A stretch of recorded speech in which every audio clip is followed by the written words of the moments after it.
सारे जन जन हिंदू जाति विश्व भर में फैले हुए हिंदुओं को ये ज्ञात होना चाहिए कि जैसे महाराणा प्रताप, गुरु गोविंद सिंह, राणा बाप्पा रावल, ये जैसे महापुरुषों के कारण, छत्रपति श्री शिवाजी महाराज के कारण भारत में आज भी हिंदुओं का अस्तित्व बलवान है। आज भी भारत भारत है, अन्यथा भारत का फिर पाकिस्तान बन जाता था, बांग्लादेश बना, कश्मीर पाक व्याप्त कश्मीर बना है, वैसे ही भारत की दुर्दशा हो जाती थी।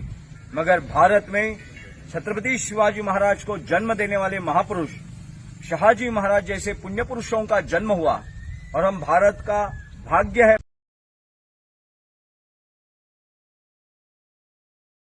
भारतीयों का कि ऐसे पुण्य पुरुषों ने हमारे अपने धर्म की सनातन वैदिक हिंदू धर्म की रक्षा के लिए भारत भूमि में जन्म लेकर छत्रपति शिवाजी महाराज जैसे शक्ति का आवाहन किया और अपनी प्रचंड तप से, शक्ति और संघर्ष से छत्रपति शिवाजी महाराज जैसे महापुरुष को और शिवाजी महाराज के माध्यम से धर्मवीर छत्रपति संभाजी महाराज का अवतरण हुआ।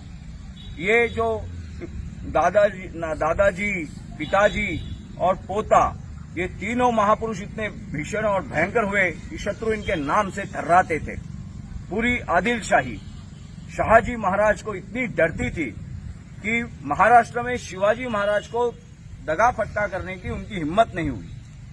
और मैं आज बहुत धन्य है, हमारे कर्नाटक राज्य के प्रवक्ता संदीप केन मेरे साथ में है। हिंदू राष्ट्र सेना का दावणगिरी में हमने स्थापना किया है। यहाँ के दावणगिरी के इतिहास के और धर्म के बहुत अभिमानी शिवा भाई मेरे साथ में है, शिवा अन्ना मेरे साथ में है। इनका मैं धन्यवाद देता हूँ। मैं महाराष्ट्र से हूँ। शहाजी महाराज मेरा पुण्यक्षेत्र है, मेरी साधना है, मगर मुझे ये पता नहीं था कि हौद्यगिरी में समाधि यहाँ उपस्थित है, क्योंकि हमें कर्नाटक में जंगल में शिकार करते हुए उनका बलिदान हुआ ये मालूम है, मगर कहाँ है ये प्रॉपरली मालूम नहीं था। मगर देखिए, कर्नाटक में बसे हिंदुओं के हृदय में भी शहाजी महाराज के प्रति कितनी श्रद्धा है। तो शिवा अन्ना ने मुझे खुद बोला कि आप महाराष्ट्र से आए हैं, शिवाजी महाराज की कर्मभूमि है, हम हिंदुओं का वो सम्राट है, हमारे हिंदुओं का वो अवतारी महापुरुष है, उनके पिताश्री की समाधि यहाँ पे है, तो हम उधर जाके दर्शन लेते हैं। और जैसे ही हमने कर्नाटक में हिंदू राष्ट्र सेना की स्थापना की है और उसी दिन हमें शहाजी महाराज की समाधि का दर्शन, ये एक शुभ शकुन है कि फिर से हिंदू राष्ट्र निर्मित की ओर हम विजयी होंगे। मैं सारे भारतवासियों को आह्वान करता हूं, विशेषतः छत्रपति शिवाजी महाराज के नाम पर जो राजनीति महाराष्ट्र में की जाती है, उन सारे राजनेताओं को आह्वान करता हूं कि कम से कम पूरे महाराष्ट्र भर से सारे राजनीतिक दलों के राजनीतिक प्रमुखों को यहां आकर महाराष्ट्र स्टेट गवर्नमेंट का फंड देकर इसका समाधि का सुशोभीकरण करना चाहिए। कर्नाटक सरकार ने गए 10 वर्षों से, मैं कर्नाटक सरकार का भी आभार धन्यवाद देता हूं। मुझे शिवा अन्ना ने बताया, जैसे ही येदियुरप्पा जी आए और अभी चीफ मिनिस्टर मुख्यमंत्री बोम्मई जी आए, उन्होंने पर्सनली ध्यान देके अपने फंड से ये सब सुशोभीकरण किया है। ये केवल महाराष्ट्र वासियों की समाधि नहीं है, महाराष्ट्र वासियों का अभिमान नहीं है, ये भारत का गौरव है। मगर महाराष्ट्र में जिस नाम से राजनीति होती है, तो महाराष्ट्र के सारे राजनेताओं का कर्तव्य है कि यहां आके अपना मस्तक टिकाए और इन शिव प्रेरणा, छत्रपति शिवाजी महाराज के मूल प्रेरणा, हिंदू राष्ट्र निर्माण का मूल संकल्प शहाजी महाराज है। और हम सभी हिंदुओं का दायित्व है कि ऐसे समाधियों के ऊपर हम आए, यहाँ के लोगों से हमारा प्रेम बढ़ाए, हमारा भारत एक हो और भारत फिर से राम राज्य हिंदू राष्ट्र हो।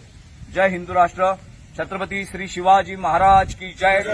पुण्य श्लोक शहाजी महाराज की जय।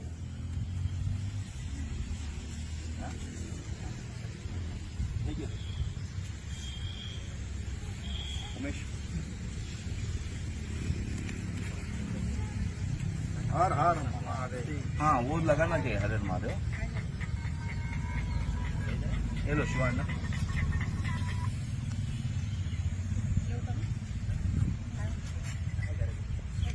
हर हर हर हर भारत माता की जय।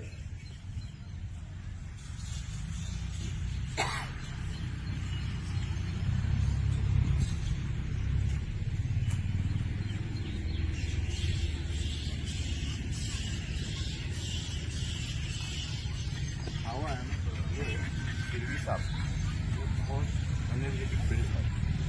अगर ध्यान से देखा जाए तो यहाँ बहुत सारे पॉजिटिव वाइब्रेशन होते हैं, तो जिनका सेंसेशन एक्टिव होता है उनको वो तत्काल पता चलता है। ये जगह है और जैसे हम अस्पताल में लेके जाएंगे तो वाइब्रेशन पता चलते हैं, थोड़े डर के वाइब्रेशन होते हैं।